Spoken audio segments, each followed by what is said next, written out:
With RFK Jr. out of the race and both party conventions over, in this video, we'll be taking a look at the 2024 electoral map based on polling averages from every single state to see who's currently the favorite to win the election this November. And so we're just going to get right into it, starting off on the West Coast with Washington. Kamala Harris is on track to win by 11.3 percentage points. She leads by 14 points in the most recent Democratic-sponsored poll, while a previous one had her leading by just 5 points. Yes, she is still the favorite, but she's not doing nearly as well as Biden did when he won the state by 19 points 4 years ago. Down in Oregon, the vice president is performing even worse. She leads by 5 points in the most recent poll conducted. This is a state that Biden carried by 16%, and considering that the governor's election here went down to a single-digit margin in 2022, Oregon is a state that Trump can get competitive in over the next few months, and so it's going to be placed into the lean Democratic column. And finally, in California, this is Kamala Harris's home state. She served as a senator from the Golden State for 4 years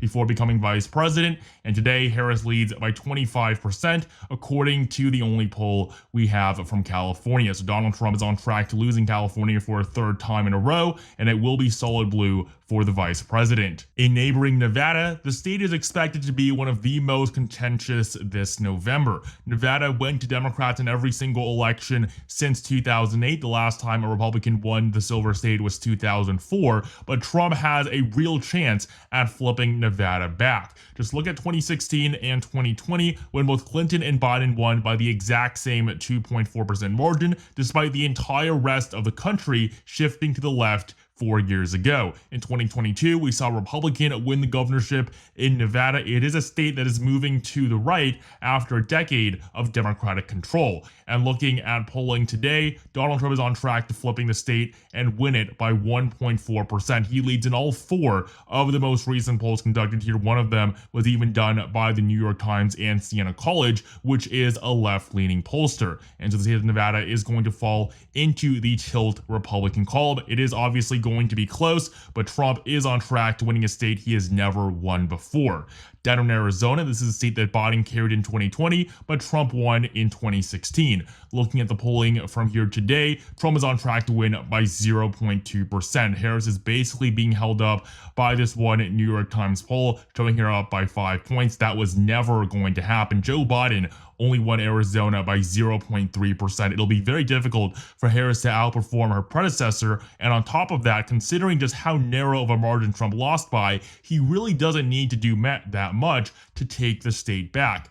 And so it's a state that Trump has led in throughout the entirety of the 2024 cycle, and it will be tilt Republican, the second tilt state on this map. We don't have any polling yet from Colorado. It's expected to be a likely blue state, with Harris winning by somewhere around a 7 to 10 point victory. In New Mexico, though, we do have a poll that shows the vice president leading by barely a double-digit margin. This poll conducted by The Hill and Emerson College. Harris plus 10. It's an okay, respectable margin, considering Biden won the state by 11 points 4 years ago. In the end, New Mexico will probably be decided by a single-digit margin, but based on the polling alone, it's going to be likely Democratic as well. And so in terms of margins, anything over 15 points is solid. Anything from 7 to 15 is likely. Any margin between 2 to 7 points is lean, and any state decided by less than a 2-point margin is going to be classified as being tilt.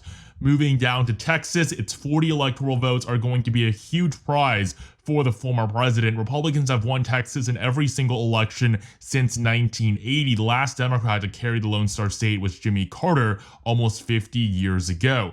And so looking at the polling today, Trump is on track to win by a respectable 10-point margin. This is larger than his margin in both 2016 when he won by 9 points and 2020 when he won by 5.6. There's no doubt that GOP will come out on top in Texas once again. Yes, the state is generally shifting to the left, but it's going to take them decades to flip a state this large. Texas will be likely red in favor of the former president. We're now going to move on to the states in the middle of the country. Trump is going to win nearly every single one of them. Utah, Wyoming, Idaho, all going to be solid red. In Montana, we actually do have some polling. Trump leads by 19 points. The main reason we have polling here is because of the competitive Senate race between Jon Tester and Tim Sheehy, with Sheehy leading by a 5-point margin against the Democrat Democratic incumbent. Republicans are on track to win Montana Senate seat, and Trump is going to help them do that on the presidential level at the top of the ticket. So Montana is also going to be solid red, and so will North and South Dakota,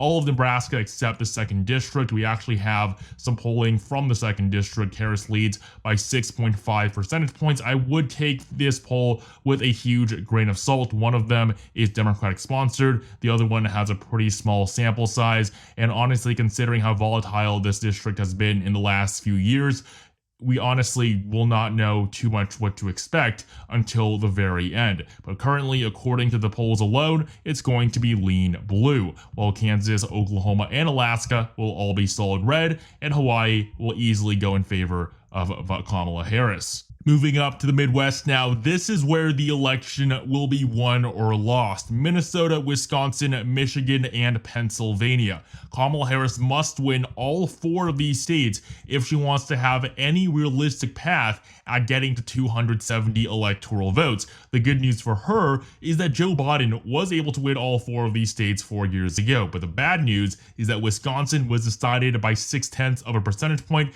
Pennsylvania by just over 1%, and Michigan was pretty close as well. And it gets even worse because in 2016, Donald Trump won Wisconsin, Michigan, and Pennsylvania. He only needed to win one of these states to win the presidency. He also came so close to flipping Minnesota, a state that hadn't voted red since the 1970s.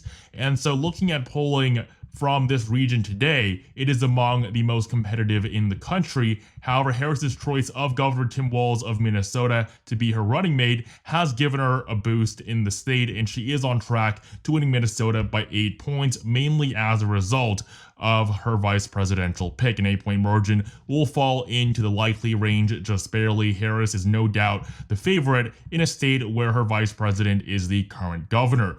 Down in Iowa, we don't actually have any polling, but looking at its electoral history, it used to be very close. It went to Obama in 2012, but then in 2016, the state moves 15 points to the right. Trump wins by a nearly double-digit margin. He wins by almost the same margin in 2020, and its Republican governor Kim Reynolds was reelected by a 20-point margin in 2022. Iowa is now a red state, and it's going to be likely red on our map. Trump will win by at least a double. Take a look at the first blue wall state. The 3 blue wall states are Wisconsin, Michigan, and Pennsylvania. And the reason why they're called the blue wall is because from 1988 and 1992, 1988 for Wisconsin and 1992 for Michigan and Pennsylvania, these 3 states voted blue in every single election, helping Bill Clinton win twice, Obama win twice, and they were blue until 2016 when Donald Trump flipped all 3 of them in a huge surprise. Nobody thought that Clinton could lose states like Wisconsin and Pennsylvania. She didn't visit Wisconsin for 6 months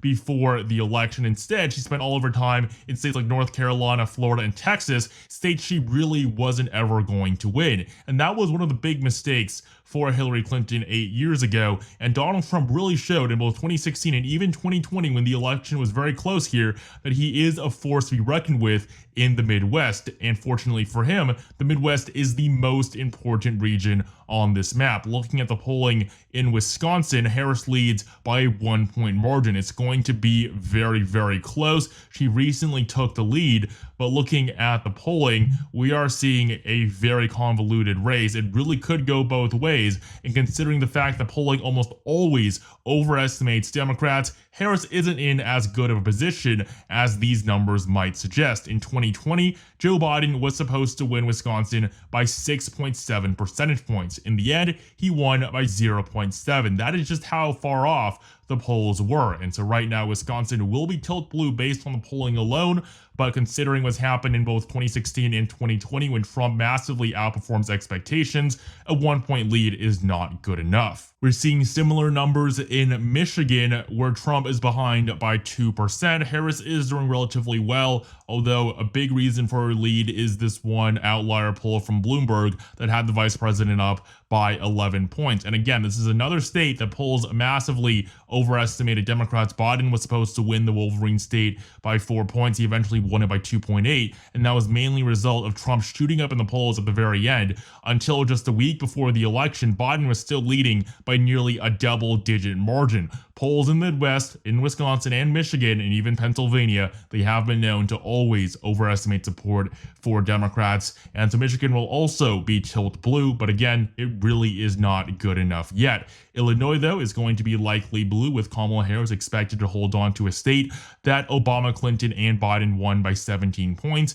in the last 3 elections. Indiana, though, is going to be solid red, while neighboring Ohio, Trump leads by 8.5 percentage points. He is no doubt the favorite. The Buckeye State is going to be likely red, just like Iowa. They voted very similarly in all 3 of the last elections. And to finish off the Midwest, in the Keystone State of Pennsylvania, this is Joe Biden's birth state, and it really is a state Kamala Harris cannot lose, mainly because of how much it's worth electorally. 19 electoral votes, that is make or break for the vice president. If she loses Pennsylvania, even if she can somehow hold on to Nevada and flip Arizona, she will still lose the election. And so looking at the polling in the Keystone State today, Trump leads by 0.2% and has been ahead in all 3 of the most recent polls. Every poll conducted since August 13th has shown the former president leading. This is not good if you're the Harris campaign. Trump is on track to flipping Pennsylvania back, which is a huge blow to Harris and the Democrats. Moving up to the Midwest, we're really going to see a lot of blue, starting in Vermont, Massachusetts, Connecticut, Rhode Island, Maryland, and the District of Columbia. These states are all going to be safe for the vice president, while New Jersey and Delaware are going to be slightly more competitive. They're only going to fall into the likely category, with their races probably decided by margins between 7 to 15 points. New York, though, is also going to be likely for the vice president. Harris leads by 14%, according to a poll conducted by Siena College. This poll was done after Joe Biden dropped out, so it is fairly accurate. And Kamala Harris is currently on track to becoming the first Democratic nominee not to win the Empire State by a solid 15-point margin since Michael Dukakis in 1988. Moving up to New Hampshire, we have a state that was very close in 2016. Trump can win the Granite State. Clinton carried it by 0.37% 8 years ago. This was the second closest state on the entire map. And in 2024, Trump is only behind by 5%. He can definitely flip the state if he puts in enough time and effort, but considering it's only worth 4 electoral votes, it is unlikely that he does that. And so Kamala Harris will remain the favorite in New Hampshire, with her on track to winning by a lean margin. And to finish off New England, with the state of Maine, its electoral votes are broken up just like Nebraska, 2 for its at-large vote and 1 electoral vote each for its 2 congressional districts. Starting off with the state of Maine as a whole, we have 2 polls conducted by the University of New Hampshire, which is a known left-leaning pollster. They show Harris leading by 13 points on average, so the state is going to be likely blue. In fact, according to these polls, Harris is on track to outperform Biden, who only won the state by 9 points 4 years ago, while Clinton almost lost Maine, winning it by less than 3.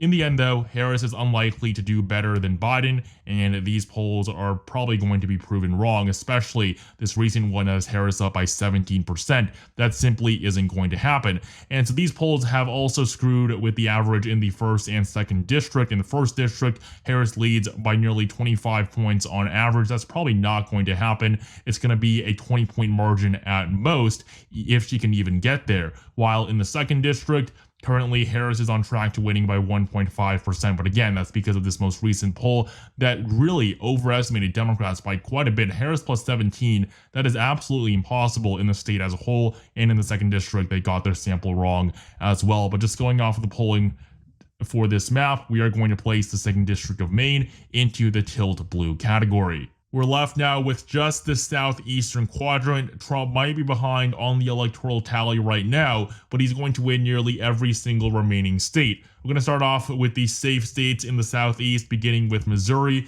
and then Arkansas, Louisiana, Mississippi, Alabama, Tennessee, Kentucky, West Virginia, and South Carolina. Trump is going to win all of these states by safe 15-point margins in just a few months. We now have 4 competitive races that could prove to be pretty important. Florida obviously isn't the swing state it once was, but states like North Carolina and Georgia are still going to be pretty competitive. If Harris can win North Carolina, she would be on track to winning the election. But good thing for Trump is that that's pretty unlikely, at least based on what we're seeing right now. And so we're going to start in Virginia, where the former president is behind by 4 points. Kamala Harris leads by a very narrow margin. We actually had another poll that isn't included in the RCP average that has Harris up by 3 as well. So she really isn't performing that well in a state that Biden carried by a double-digit margin just 4 years ago. If Harris loses Virginia, the election is over. She has no chance without a state that was so blue in just the last election. So Virginia is going to be lean Democratic. This really isn't where the Harris campaign wants to be with less than 3 months to go until Election Day. Down in North Carolina, the Tar Heel state has not voted for a Democrat since 2008, which was the only time that any non-Republican won the state since Jimmy Carter in 1976.